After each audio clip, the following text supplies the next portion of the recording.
Hello friends, good afternoon, good morning, नमस्कार।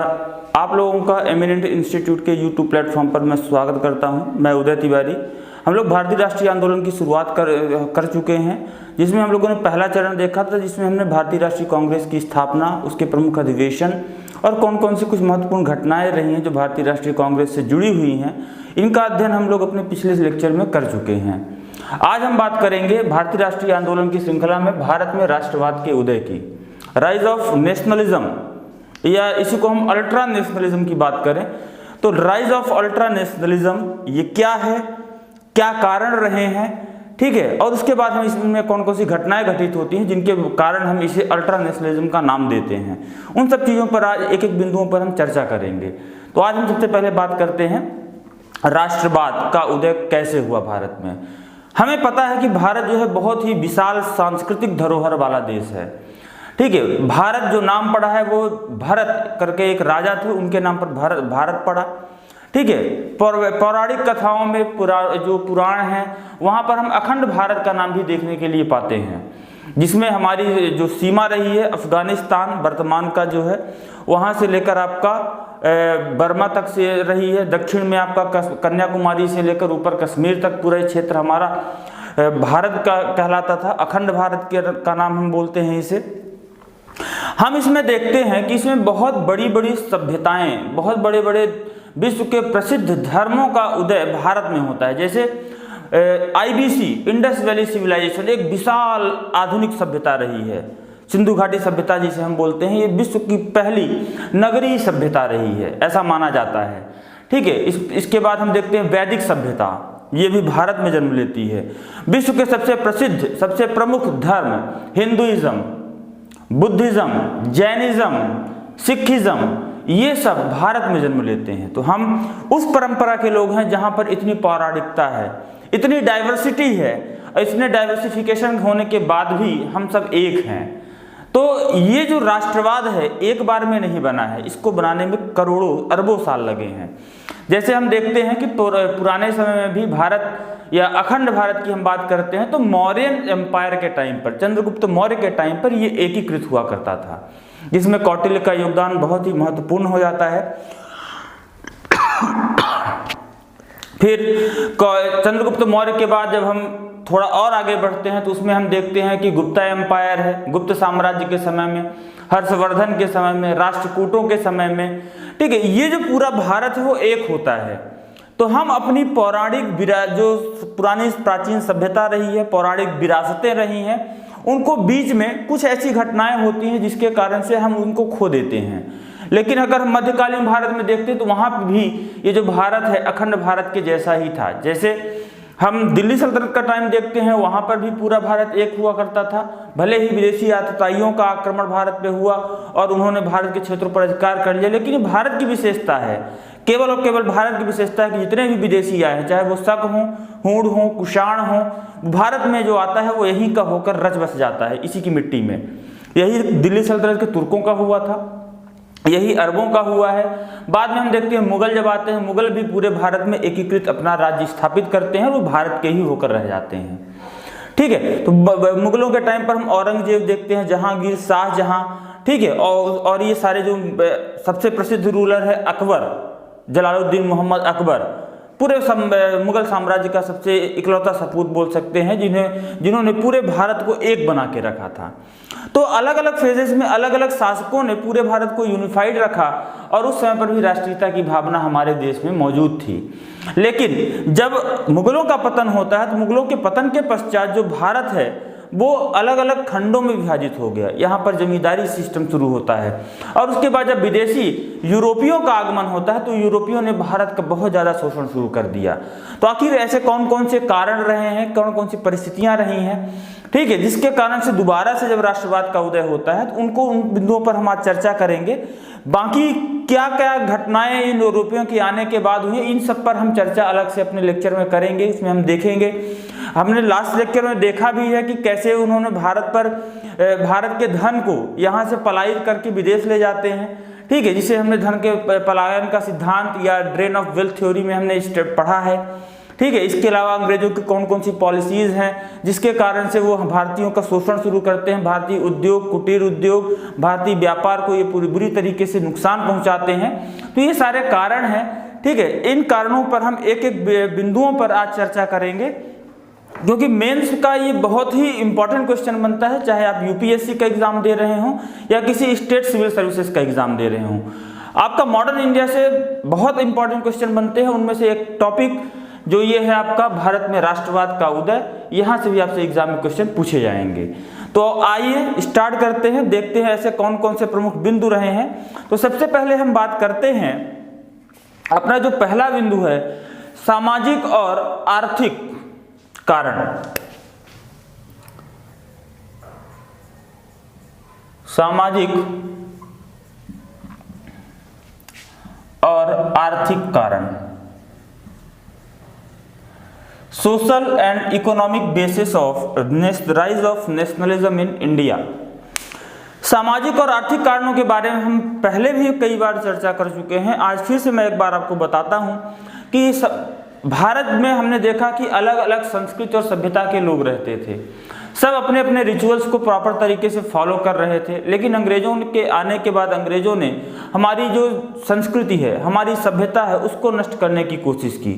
जैसे भी पुर्तगाली आते हैं तो वो भी ईसाइयत के प्रचार प्रसार में लग जाते हैं। मुसलमानों के बहुत सारे मंदिरों, मस्जिदों को तोड़ा गया, हिंदुओं के मंदिरों को तोड़ा गया, जबरदस्ती धर्मांतरण कराया गया, भारतीय महिलाओं के साथ दुराचार किए गए।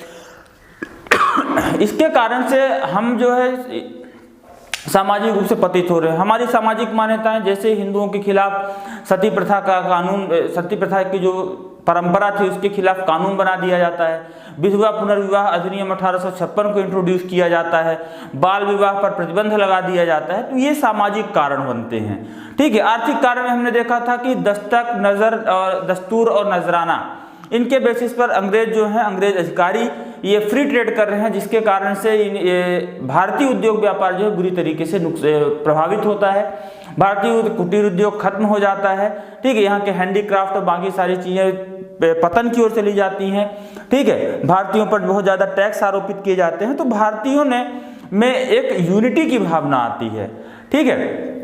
और इस यूनिटी की भावना ने लोगों में जो ब्रिटिश और इंडियन इंटरेस्ट था, या बोल सकते हैं ब्रिटिश जो है भारतीयों के डेवलपमेंट की जो बात कर रहे थे, अंग्रेजी संस्कृति, अंग्रेजी सभ्यता या वेस्टर्न थॉट और एजुकेशन को जो प्रमोट कर रहे थे, तो लोग अब धीरे धीरे इन्हीं नीतियों के कारण समझना शुरू कर देते हैं कि वास्तव में ये जो अंग्रेजों का इंटरेस्ट उनके खुद के लिए है, ना कि भारतीयों के लिए है, ठीक है। वो ये चाहते थे, अंग्रेज ये चाहते थे कि केवल कितने तरीकों से भारतीय संपत्ति को वो अपना बना सके, भारतीयों के ऊपर अपना नियंत्रण स्थापित कर सके।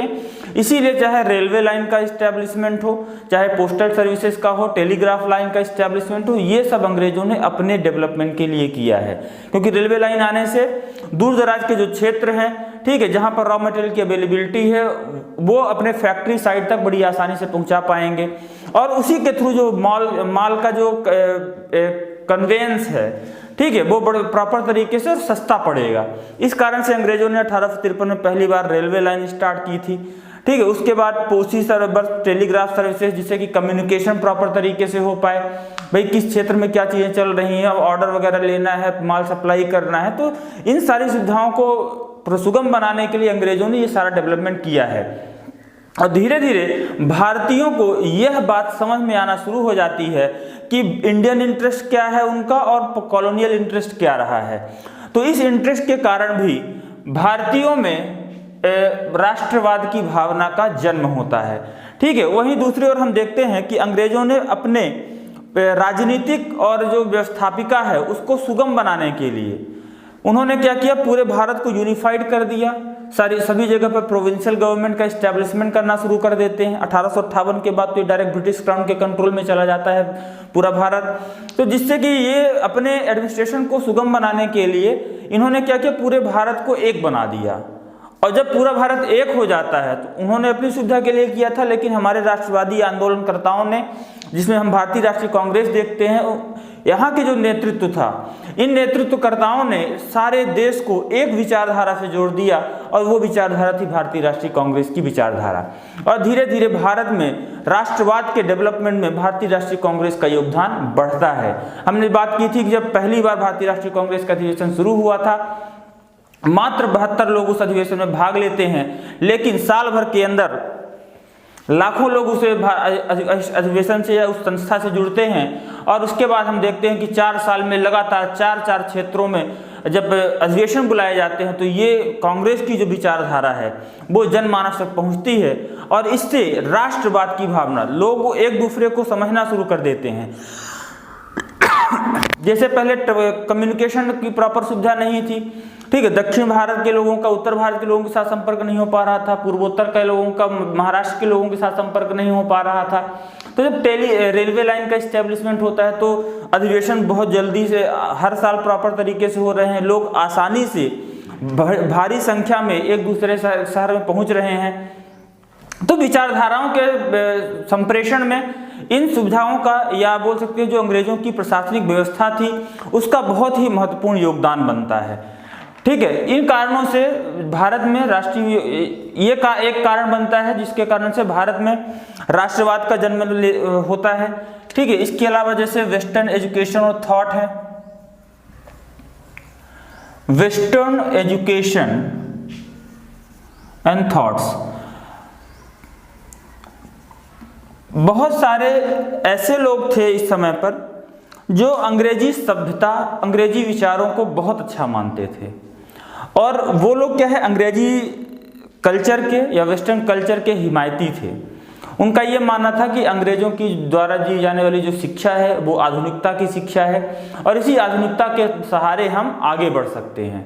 हम इसी के संवैधानिक तौर तरीकों के आधार पर हम अपने देश की आज़ादी की मांग कर सकते हैं, स्वराज की मांग कर सकते हैं। और इसी बीच 19वीं शताब्दी में, 19वीं-20वीं शताब्दी के बीच भारत में भी एक सामाजिक धार्मिक सुधार आंदोलन होता है। ठीक है, शिक्षा का, वेस्टर्न एजुकेशन के डेवलपमेंट के कारण हम बहुत सारे वेस्टर्न जो लिटरेचर हैं उनसे, उनके थ्रू उनको जब जानते हैं, क्योंकि हम भी अब वर्नाक्युलर लैंग्वेजेस के अलावा जो क्षेत्रीय भाषाएं हैं उन क्षेत्रीय भाषाओं के अलावा हम अंग्रेजी भाषा को भी पढ़ पा रहे हैं। तो जो अंग्रेजी साहित्य लिखा गया था उसको प्रॉपर तरीके से समझ रहे हैं। और विश्व में हम देखते हैं कि जब प्रथम विश्व युद्ध होता है, उसके बाद जब लीग ऑफ नेशंस का एस्टेब्लिशमेंट होता है जिससे द्वितीय विश्व युद्ध को टाला जा सके, ठीक है, वहीं पर हम देखते हैं कि विदेशों में जो क्रांतियां हुई हैं इन सब के बारे में जानकारी हम भारतीयों को मिलना शुरू होती है। ठीक है, हम अपने रिच कल्चर को, हमने देखा कि जैसे विलियम जोन्स जिन्होंने Asiatic Bengal society of Bengal का एस्टेब्लिशमेंट किया था, उन्होंने बहुत सारे भारतीय ग्रंथों को अंग्रेजी भाषा में उनका अनुवाद किया। ठीक है, इसके अलावा बहुत सारे ऐसे यूरोपियंस थे जिन्होंने भारतीय ग्रंथों को, जैसे मनुस्मृति का ट्रांसलेशन किया जाता है, ऋतु संहार का ट्रांसलेशन किया जाता है, विज्ञान शाकुंतलम का ट्रांसलेशन किया गया, हमारे बहुत सारे पुराणों का ट्रांसलेशन किया गया, उपनिषदों का अनुवाद किया जाता है। तो इससे हमें ये समझ में आता है कि वास्तव में हम कितनी रिच कल्चर और रिच ट्रेडिशन के लोग हैं। और धीरे धीरे हमारे अंदर हमारी सभ्यता के प्रति, हमारा जो पौराणिक इतिहास है उसके प्रति हमारी जो आस्था है और मजबूत होती है। और हमें ये जानकारी, हमारे अंदर ये गर्व महसूस की भावना उत्पन्न होती है कि हम ऐसे पवित्र, ऐसे सुसंस्कृत धर्म और ऐसी सभ्यता के लोग रहे हैं जिसे दुनिया भी रिकॉग्नाइज कर रही है।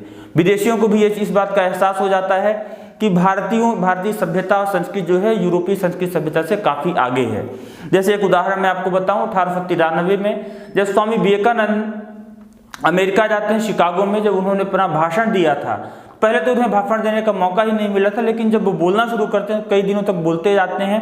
और वहाँ का जो एक न्यूज़पेपर था, हेराल्ड न्यूज़पेपर, उन्होंने अपने फ्रंट पेज में उनकी स्पीच को कोट किया है और साथ में उन्होंने मेंशन किया कि ये यूरोपियों की बहुत बड़ी गलती थी जो भारत जैसे आधुनिक और कहते हैं इतने ज्ञानवान देश में हम अपने ईसाई मिशनरियों को धर्म के प्रचार प्रसार के लिए भेज रहे हैं। उन्होंने इस चीज़ को एक्सेप्ट किया है। जब दुनिया एक्सेप्ट करती है तो हम भी, क्योंकि उसी लिटरेचर को उसी लैंग्वेज में हम पढ़ रहे हैं, तो हमारे अंदर भी ये भावना जागृत होती कि नहीं, हमारा जो संस्कृत है, हमारी जो सभ्यता है वो बाकी संस्कृत और सभ्यता से काफ़ी धनी है। इस कारण से भी हमारे देश में राष्ट्रीयता की भावना हमारे देश के लोगों में राष्ट्रवाद की भावना का जन्म होता है।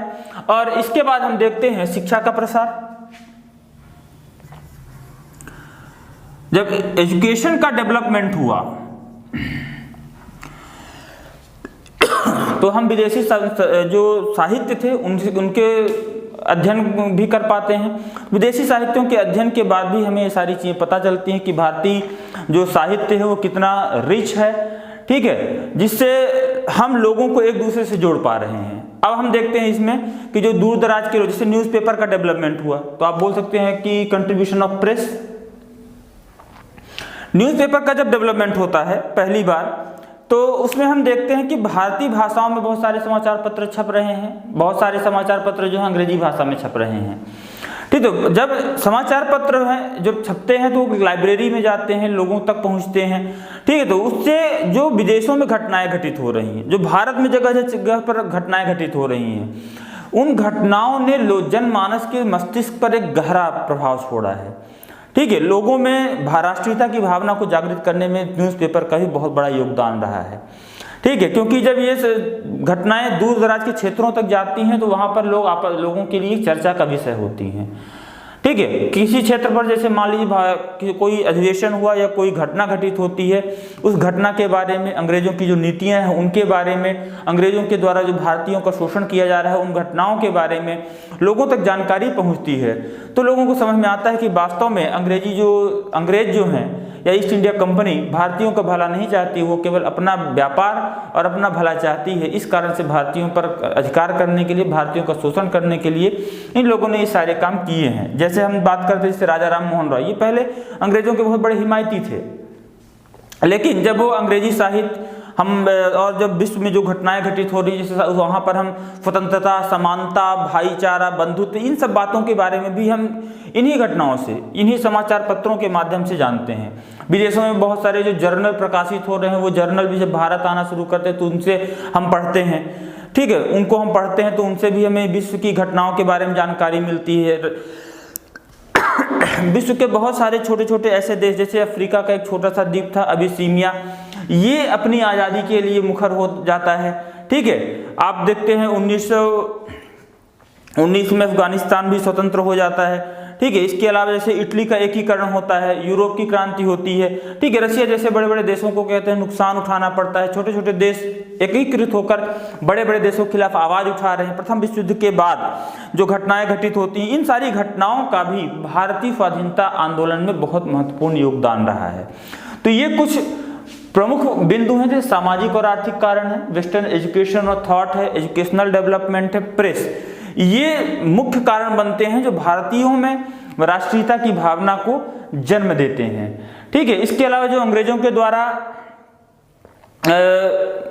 जो पॉलिसीज थी, जिसमें रेशियल एरोगेंस और रिएक्शनरी पॉलिसीज थी, इसके कारण भी भारत में राष्ट्रवाद का जन्म होता है, ठीक है। हमने बात की है पहले ही, ट्रांसपोर्टेशन यानी परिवहन का विकास जब होता है, परिवहन के विकास से आवागमन सुगम होता है, आवागमन सुगम होने के कारण लोग एक दूसरे क्षेत्रों में आ जा सकते हैं, वहाँ हो रही घटनाओं के बारे में जानकारियाँ मिलती हैं, ठीक है। तो जो देश के लोगों को एक दूसरे के से जोड़ने का काम करती हैं, ठीक है। समाचार पत्र हो गए, शिक्षा हो गया और परिवहन, ये तीन प्रमुख ऐसे बिंदु होते हैं जो एक क्षेत्र के लोगों को दूसरे क्षेत्र के लोगों से जोड़ने में मदद कर रहे हैं, वहाँ की विचारधाराओं को जोड़ने में मदद कर रहे हैं। पहले वर्नाक्युलर लैंग्वेज लोग जानते थे, अब इंग्लिश भाषा का जब डेवलपमेंट होता है तो सब लोग इंग्लिश में एक दूसरे से कम्युनिकेट कर पा रहे हैं।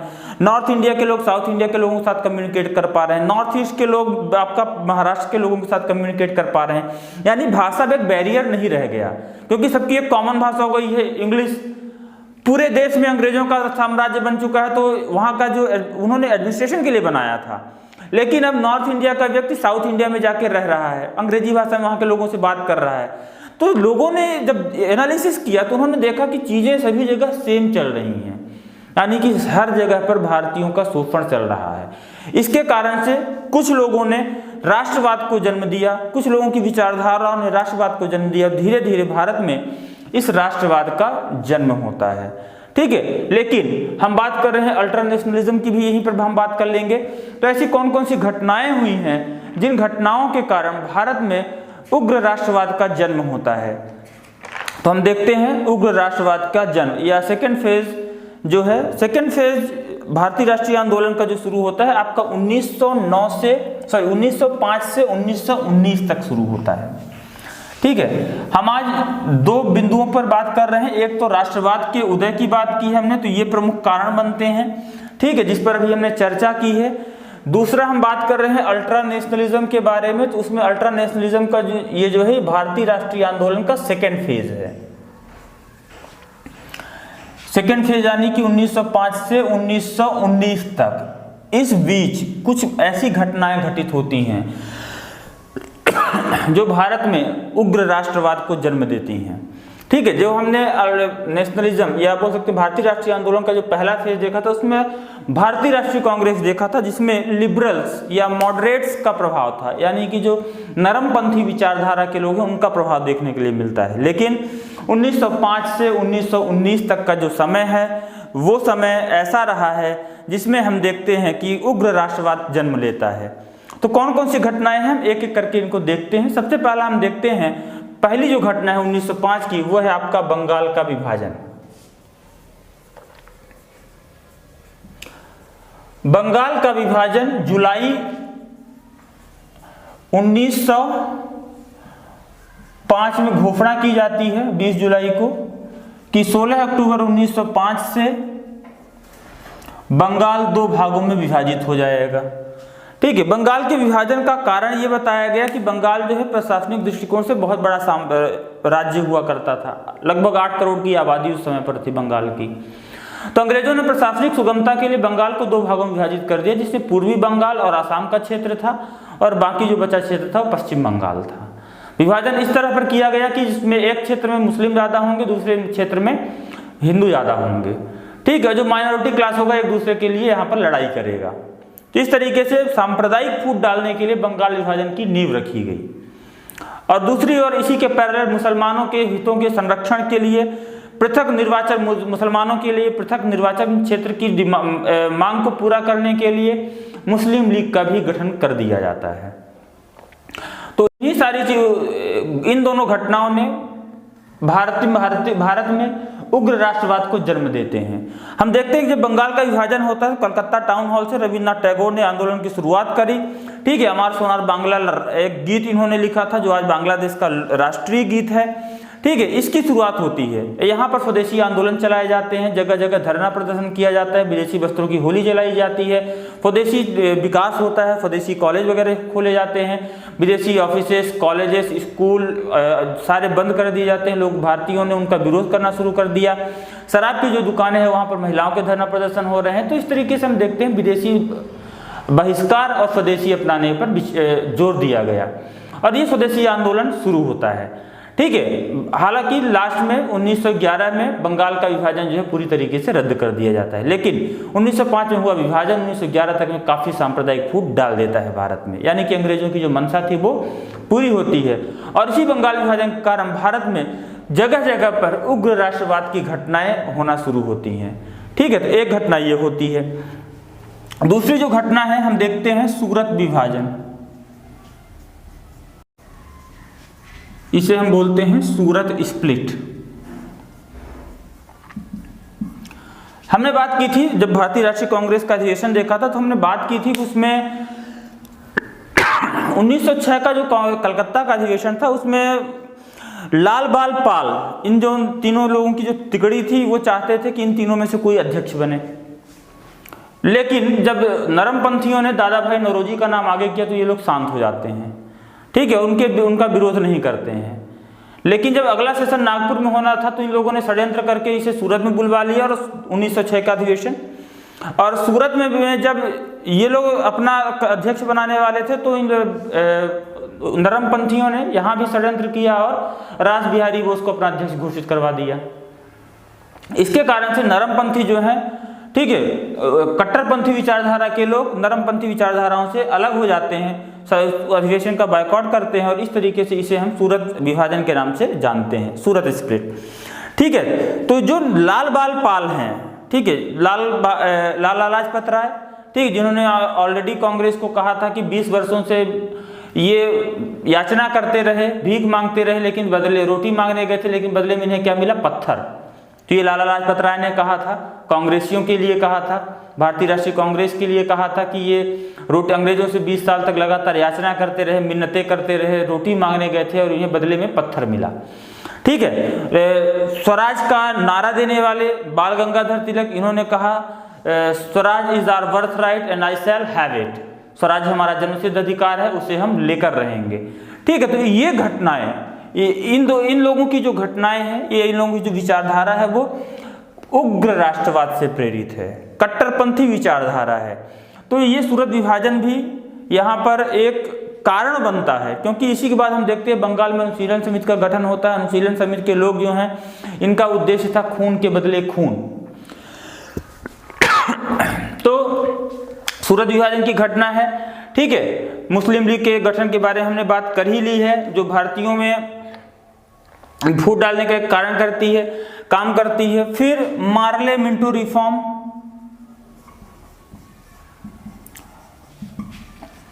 मार्ले मिंटो रिफॉर्म 1909,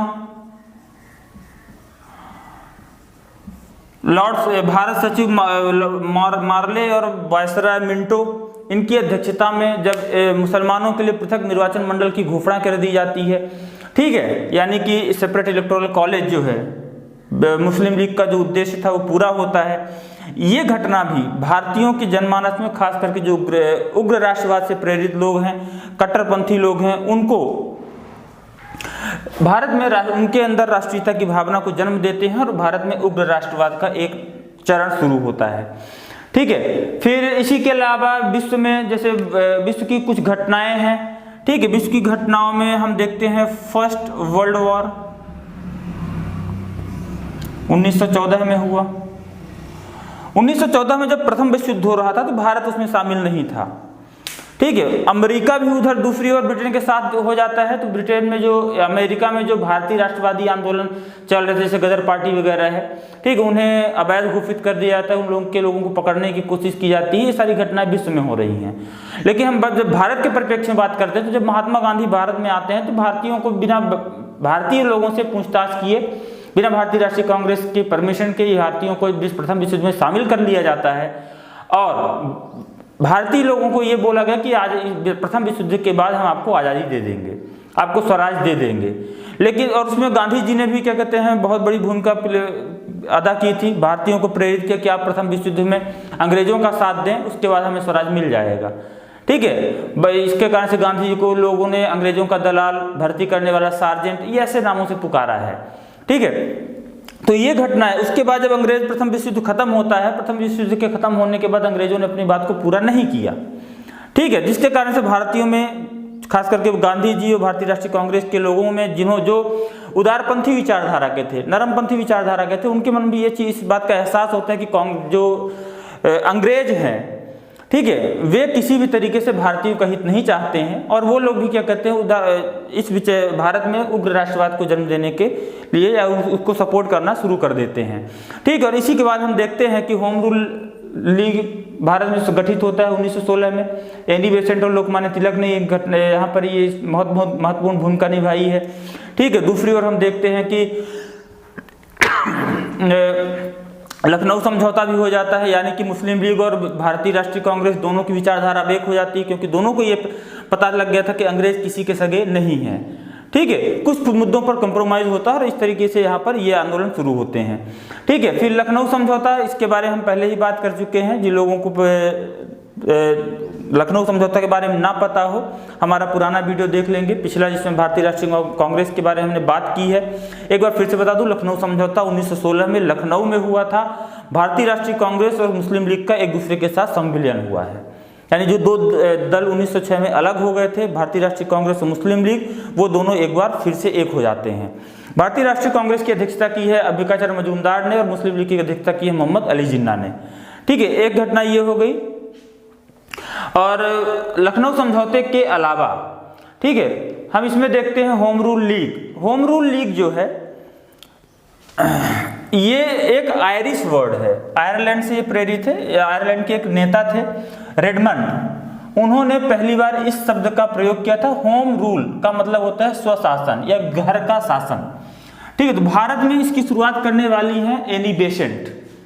ठीक है, और दूसरी ओर तिलक, तो तिलक जो है महाराष्ट्र, मध्य प्रांत, बरार इन क्षेत्रों में करते हैं, और एनी बेसेंट जो है आपका पूरे इंडिया में, यानी तिलक के क्षेत्र को छोड़कर पूरे भारत में जो होम रूल लीग का प्रभाव देखने के लिए मिलता है एनी बेसेंट के द्वारा, या एनी बेसेंट का होम रूल लीग रहा है। ठीक है, जो भारतीयों में राष्ट्रीयता की भावना को प्रेरित करने का काम करती हैं। ठीक है, और भारतीयों में जो अपने जो खोई हुई विरासत है उसको जगाने का काम करता है होम रूल लीग। ठीक, तो इन सारे उद्देश्यों के साथ यहाँ पर होम रूल लीग का गठन होता है। और होम रूल लीग के अलावा एक और बहुत ही महत्वपूर्ण घटना हुई है,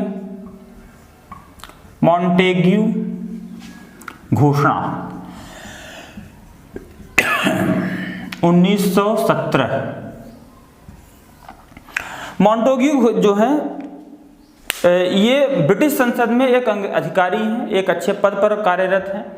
ठीक है, इन्होंने घोषणा की कि भारतीयों के द्वारा जो स्वराज की मांग है, ब्रिटिश संसद में ये घोषणा कर रहे हैं, भारतीयों के द्वारा जो स्वराज की मांग है, ठीक है, वो जायज है और उन्हें उनका स्वराज या स्वशासन मिलना चाहिए। बाद में हम देखते हैं मॉन्टेग्यू चेम्सफोर्ड रिफॉर्म आता है 1919 में। तो मॉन्टेग्यू डिक्लेरेशन के बाद ही ये घोषणा होती है। मॉन्टेग्यू डिक्लेरेशन यानी कि भारतीयों को ये जब पता चला कि एक अंग्रेज अधिकारी ही हमारा समर्थन कर रहा है, यानी कि हमारी जो मांग है वो जायज है, और उन्होंने मॉन्टेग्यू ने ये ब्रिटिश संसद में कहा कि भारतीयों को ये दे दिया जाना चाहिए समय रहते। ठीक है, लेकिन उसके लिए प्रोसीजर होना चाहिए, प्रोसीजर के थ्रू हम यहाँ पर इनका सत्ता का हस्तांतरण करेंगे। इसी के बाद हम देखते हैं मॉन्टेग्यू चेम्सफोर्ड रिफॉर्म 1919 आता है, जिसमें बहुत सारे मुद्दों पर, बहुत सारे विषयों पर भारतीयों को छूट दी जाती है। ठीक है, तो मॉन्टेग्यू चेम्सफोर्ड रिफॉर्म के लिए आप हमारे चैनल पे जो भारतीय संवैधानिक सुधार हैं, संवैधानिक विकास, उस वीडियो लेक्चर सीरीज में आप देख पाएंगे। पॉलिटी का जो वीडियो लेक्चर सीरीज है, प्लेलिस्ट में जाएंगे और वहां पर आप देखेंगे कि पॉलिटी का एक पूरा प्लेलिस्ट बना हुआ है। उसमें भारत का संवैधानिक विकास क्रम, उसमें आप विस्तृत तरीके से समझ पाएंगे। बस मैंने आपको केवल एक कारण बताया है। मॉन्टेग्यू घोषणा 1917 में जो हुई है, घोषणा के बिंदु ये रहे कि उन्होंने भारतीयों को स्वशासन की जो उनकी डिमांड थी उसको जायज ठहराया है, और इसके कारण से भारतीयों में ये अब और भी ज़्यादा मजबूत हो जाती है राष्ट्रवाद की भावना कि एक विदेशी भी हमारा समर्थन कर रहा है। तो इसके कारण से भी भारत में अल्ट्रा नेशनलिज्म, उग्र राष्ट्रवाद बढ़ता है। और लास्ट है रॉलेट एक्ट, जिसे हम काला कानून भी कहते हैं। इसमें बिना किसी इंक्वायरी के, बिना किसी एफआईआर के किसी भी व्यक्ति को 3 महीने के लिए गिरफ्तार किया जा सकता था। इसे हम काला कानून भी कहते हैं। इसे नो अपील, नो वकील और नो दलील कानून के नाम से भी जाना जाता है। ठीक है, जो एनार्कियल एक्टिविटीज हो रही हैं, उन एक्टिविटीज को, यानी कि जो क्रांतिकारी घटनाएं घटित हो रही हैं, उन क्रांतिकारी घटनाओं को रोकने के लिए किसी भी व्यक्ति को संदेह के आधार पर अंग्रेज जो है गिरफ्तार कर सकते थे, उनके खिलाफ मुकदमा चला सकते थे, ट्रायल्स चल सकते थे, और उनको सजाएं दी जा सकती थी। ऐसे बहुत सारे क्रांतिकारियों को इस तरीके से सजा दी गई है। ठीक, क्योंकि भारत में इसमें बहुत सारी ऐसी क्रांतिकारी घटनाएं हो रही हैं। तो ये प्रमुख कारण है जिसके कारण से उग्र राष्ट्रवाद का जन्म होता है। तो आज हमने 2 चीजें सीखी हैं। एक सीखा है कि भारत में राष्ट्रवाद का जन्म क्यों हुआ है, और उग्र राष्ट्रवाद के जन्म के क्या क्या कारण रहे हैं। ठीक है, अब अगले अपने लेक्चर में हम देखेंगे भारत में जो राष्ट्रीय आंदोलन का तीसरा चरण है। ठीक है, उसमें हम देखते हैं जो रिवोल्यूशनरीज एक्टिविटीज होंगी, कौन कौन सी क्रांतिकारी घटनाएं होंगी, क्रांतिकारी गतिविधियां होंगी, कौन कौन से क्रांतिकारी इनमें सहयोग कर रहे हैं। तो इसके अपडेट्स के लिए आप चैनल पर बने रहें, चैनल को सब्सक्राइब करें और अपने व्यूज हमें कमेंट्स के माध्यम से बताएं। आज के लिए इतना ही, धन्यवाद।